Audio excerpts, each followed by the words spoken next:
খতমে তারাবি মোহাম্মদপুরে এক মসজিদে ইন্টারভিউ চলতেছে, চতুর্দিকে আওয়াজ খতমে তারাবি। রমজান মাস আসার আগেই তো মুমিনদের ভিতরে আনন্দের জোয়ার বসে, ঠিক না বেঠিক? যারা মুমিন তারা মনে করে রোজাটা যদি আল্লাহ আরো 2 মাস বাড়ায় দিত আরো মজা লাগতো, আরো রোজা রাখতাম, দিলের ভিতরে প্রশান্তি পাইতাম।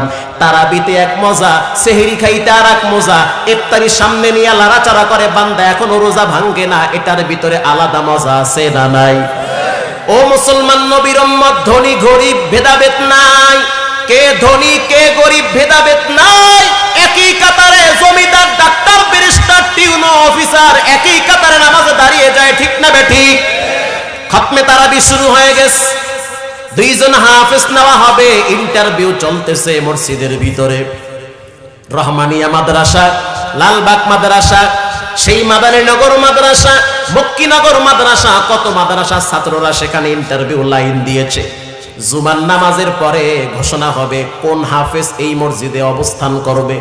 2-3 দিন ইন্টারভিউ নেওয়ার পর জুমার নামাজের পরই ওখানে স্থানীয় অনেক দামি দামি মানুষ বসা ছিল, সরকারি দল, বিরোধী দল, আইনের লোক সবাই বসা ছিল। খতমে তারাবির হাফেজ নেওয়া হবে, সবাই তো মনটা চায় দেখি এত বড় মসজিদে কোন মায়ের সন্তান চান্স পায়, ঠিক না বেঠিক? এমন সময় বসে বসে কাগজ দেখা হইতেছে কোন হাফেজ কত নাম্বার পাইছে। স্থানীয় বড় বড়, অনেক বড় বড় মুহাদ্দিস সাহেব, ইমাম সাহেব, হাফেজ সাহেব তারাও বসা। কাগজ যখন দেখা হইতেছে, দরওয়াজা তো লাগায়া দেওয়া হয়েছে, বড় মসজিদ, দরওয়াজায় করাঘাত করেছে কারা যেন। মুয়াজ্জিন সাহেব বাহিরে চলে গেল, দরওয়াজাটা খুলে দিল, তাকায় দেখতে আছে জামা কাপড় সিরা ফাটা, দেখতে তেমন মানায় না। 2টা ছোট বাচ্চা দরওয়াজার কিনারায় দাঁড়িয়ে আছে। মুয়াজ্জিন সাহেব প্রশ্ন করলো, কে তোমরা, কোথা থেকে আসছো? ছোট্ট বাচ্চা 2টা সালাম দেওয়ার পর জবাব দিতেছে, আমরা খতমে তারাবির ইন্টারভিউ দেওয়ার জন্য আসছি। মুয়াজ্জিন সাহেব একবার পায়ের দিকে তাকায়, আর একবার চেহারার দিকে তাকায়, একবার জামার দিকে তাকায়, আর একবার টুপির দিকে তাকায়। দেখতে মানায় না, এত অল্প বয়সী বাচ্চা কিভাবে সম্ভব এত বড় মসজিদে তারাবির ইন্টারভিউ দিবে? ইমাম সাহেবের কানে গিয়ে বলল, বাহিরে 2টা বাচ্চা দাঁড়িয়ে আছে, ইন্টারভিউ দিতে চায়, দরওয়াজা কি খুলে দিব, ভিতরে আসতে বলবো? ইমাম সাহেব ধমক দিয়ে বলল, ইন্টারভিউ নেওয়া শেষ, যারা আগে দিয়েছে তাদের বেলায় আমরা সিলেকশন করব। বাচ্চা 2টা আবার ওখান থেকে আওয়াজ দিয়েছে, আমাদেরকে একটু ঢুকতে দেন, আসতে দেরি হয়েছে। পাশে এক মুহাদ্দিস সাহেব বসা ছিল, মুয়াজ্জিন সাহেবকে বলা হইতে আছে, আপনি কি বলতেছেন ইমাম সাহেবের কানে? বলে, বলতেছিলাম বাহিরে 2টা অল্প বয়সী বাচ্চা দাঁড়িয়ে আছে, কোরআনের হাফেজ। মুহাদ্দিস সাহেব ইমাম সাহেবকে ধমক দিয়ে বলতে আছে, সাবধান, এখানে কোনো ফাইজলামির জায়গা না, গতানুগতিক কোনো ইন্টারভিউ না। বাহিরে যারা দাঁড়িয়ে আছে 2টা বাচ্চা, ওদের সিনার ভিতরে আল্লাহর কালাম আছে, ওদের সম্মানার্থে ওদের জন্য ভিতরে আসার গেটটা খুলে দেওয়া হোক। গেট খুলে দেওয়া হইল, বাচ্চা 2টা ভিতরে আসলো, পায়ের দিকে তাকানো যায় না, ধুলা বালু। ইমাম সাহেব বলল, বাহির থেকে পরিষ্কার করে আসো। বাহির থেকে পরিষ্কার করে আসলো, ওখানে আসার পরে বসলো। প্রশ্ন করা হইল, এত দেরি করে কেন আসলা?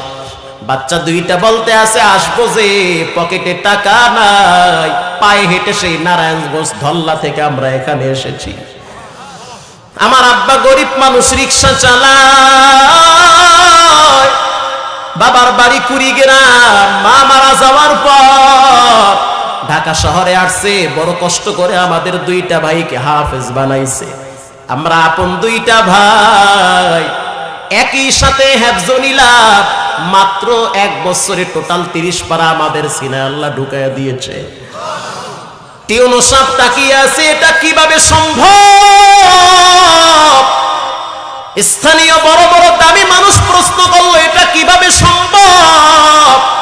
এত অল্প বয়সী বাচ্চা, মাত্র 13 থেকে 14 বছর, এদের সিনার ভিতরে 30 পারা কোরআন 1 বছরে কেমনে জমা হয়?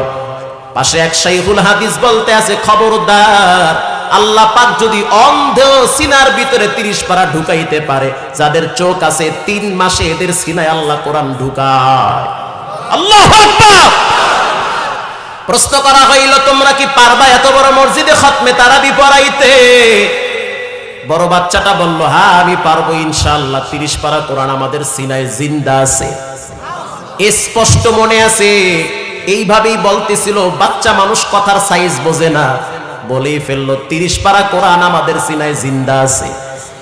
ইমাম সাহেব প্রশ্ন করলো, একটু তেলাওয়াত করে শোনাও, একটু তেলাওয়াত করে শোনাও, শুনতে চাই তোমার আওয়াজটা কেমন, তোমাদের পড়ার স্টাইল কেমন। তখন ওই বাচ্চা দুইটার ছোট বাচ্চাটা বলতে আছে, প্রশ্ন করলেন, আপনি আমাকে বললেন যে তেলাওয়াত করে শোনাইতে, বললেই তো আপনারা নেবেন না, আপনারা প্রশ্ন করেন, আমরা দুই ভাই উত্তর দেওয়ার প্রস্তুত আছি। সবাই একজন আরেকজনের দিকে তাকিয়ে আছে, এটা কিভাবে সম্ভব? এক পৃষ্ঠা কবিতা মানুষ মুখস্থ করতে পারে না, 2 লাইন কবিতা মুখস্থ বেশি দিন থাকে না। অথচ এত বড় একটা কোরআন, ওই শিবানী মহাগ্রন্থ লাউহে মাহফুজ থেকে নাজিল হয়েছে। এই কোরআনটা কিভাবে সম্ভব এভাবে ওপেনে বলতে পারে যে প্রশ্ন করেন আর আমরা জবাব দিব? আল্লাহু আকবার। এবার তাদেরকে বলা হইল, প্রশ্ন করে আগে তোমাদের মন মতো তেলাওয়াত করো। বড় সন্তানটা সূরা বানী ইসরাইল শুরু করলো, সুবহানাল্লাযী আসরা বিআবদিহি লাইলাম মিনাল মাসজিদিল হারাম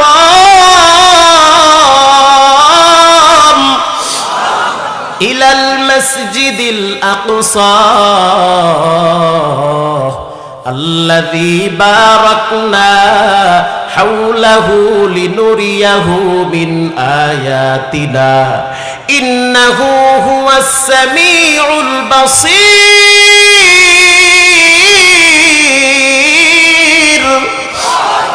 আরে আমার গলা তো তেমন ভালো না, ওরা যখন তেলাওয়াত শুরু করলো এমন কোন মানুষ নাই যারা চোখের পানি টিস্যু দিয়া মুছে নাই। স্থানীয় বড় দামি মানুষগুলা শিল্পপতিরা বসা ছিল, চোখের পানি মুছলো আর বলল, এই পড়াটা আমরা বাইতুল্লাহে শুনেছিলাম। ওরা যখন তেলাওয়াত করে মনে হইতেছে মদিনার ইমাম সাহেব পড়তেছে। এবার মুহাদ্দিস সাহেব প্রশ্ন করলো, যেই জায়গায় প্রশ্ন করে পৃষ্ঠা পুরা ঠেকায়া দেয়, কোথাও আটকাইতে পারে না, পারা ঠেকায়া দেয়, একটা জায়গায় আটকাইতে পারে নাই। সবাই সিদ্ধান্ত নিয়েছে আর ইন্টারভিউ দরকার নাই, এবছর খতমে তারাবির জন্য এই 2টা বাচ্চাকে নিয়ে নিলাম। রমজান মাস শুরু হয়ে গেছে, হিন্দুরা পর্যন্ত বাহিরে দাঁড়ায় দাঁড়ায় এই বাচ্চা 2টার কোরআন তেলাওয়াত শ্রবণ করেছে। আমার দেখা সেই ঢাকায় সাভার, সেই মুন্সিগঞ্জ, ওদিক থেকেও মানুষ আইসা এই বাচ্চা 2টার পিছনে দাঁড়ায় দাঁড়ায় আল্লাহর কোরআনের তেলাওয়াত শ্রবণ করে। এটা হলো কোরআনের পাওয়ার। আয়াতুহু যাদাতুহুম ঈমানাও ওয়া আলা রাব্বিহিম ইয়াতাওয়াক্কালুন।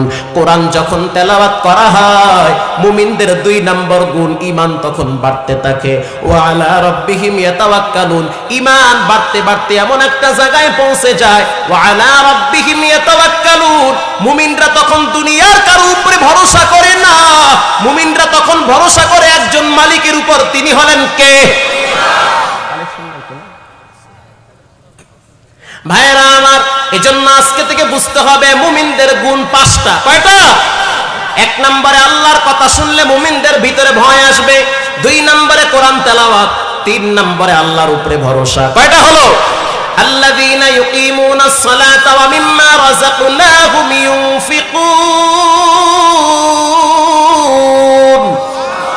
মুমিনদের 4 নম্বরের গুণ, মুমিনরা নামাজ পড়ে কার জন্য? আরো জোরে বলেন, নামাজ নামাজ নামাজ। ঠকবা, বিপদে পড়বা, ধরা খাবা যদি নামাজ না পড়ো। 3 নম্বর 4 নম্বর মুমিনদের গুণ, নামাজ পড়া লাগবে। নামাজ পড়তে হবে কার জন্য? নামাজ পড়েন, যে নামাজ পড়লো আল্লাহর রাসূল বলেন কিয়ামতের ময়দানে তার টেনশন নাই, আমলনামা ডান হাতে চলে আসবে। নামাজ পড়ানোওয়ালা ব্যক্তির জন্য জমিনে দোয়া করে, মাছ গাছ তরুলতা সবাই দোয়া করে। 4 নম্বরের 5 নম্বরের গুণ, ইউনফিকুন, মুমিনরা আল্লাহর রাস্তায় আল্লাহর দ্বীনের জন্য দান করে। কয়টা হলো? 5টা। 1 নম্বরে আল্লাহর ভয়, 2 নম্বরে কোরআন তেলাওয়াত, 3 নম্বরে আল্লাহর উপরে তাওয়াক্কুল, ভরসা। ভরসা কার উপরে? কিস্তির উপরে না, গ্রামীণ ব্যাংকের উপরে না, ব্রাক ব্যাংকের উপরে না। ভরসা তাওয়াক্কুল যদি করতে হয় একজনের উপরে করতে হবে, তিনি হলেন কে? 4 নম্বরের গুণ নামাজ, নামাজ পড়া লাগবে। 5 নম্বরের গুণ আল্লাহর দেওয়া সম্পদ আল্লাহর রাস্তায় ব্যয় করতে হবে। ও ভাই, ও যুবক, ও মুরব্বী, আজ থেকে পাক্কা নিয়ত করে নেন, কোরআন তেলাওয়াত করবেন, আল্লাহকে ভয় করে করে সামনে চলবেন। রাস্তায় হাঁটেন, ঘরে যান, অফিসে থাকেন, দরওয়াজা লাগায় দিয়েছেন, খেতার ভিতরে ঘুমিয়ে আছেন, খেতার বাহিরে আছেন, কম্বলের নিচে ঘুমান, মোবাইলে কি দেখেন কেউ দেখে না, কিন্তু একজন দেখেন, তিনি হলেন কে? আপনি যখন রাস্তা দিয়ে চলবেন তখন মনে করবেন আপনি একা, না না, আপনার সাথে কেউ যদি না থাকে আর একজন আছেন, তিনি হলেন কে? আল্লাহ দেখতেছে, আল্লাহ দেখতেছে, আল্লাহ দেখতেছে। এটা যখন মানুষের ভিতরে আসবে তখন মানুষের হাত পা দিমাগ সব নিয়ন্ত্রণে চলে আসবে। অতএব আজকে থেকে পাক্কা নিয়ত করেন, জীবনে কোনোদিন পাপ করব না। পাপ মানুষকে শান্তি দেয় না, বরং জ্বালায় পুড়ায় মারে। ঠিক না ঠিক? পাপ মানুষকে শান্তি দেয় না, পাপ মানুষকে ঘুমাইতেও দেয় না, পাপ মানুষকে খাইতেও দেয় না। পাপ হলো আগুন। পাপ কি? আপনি বাঁচেন, আপনার ছেলে মেয়েকেও বাঁচান। আজকে থেকে নিয়ত করে নেন, জীবনে পাপ করব না, পাপের কাছেও যাব না।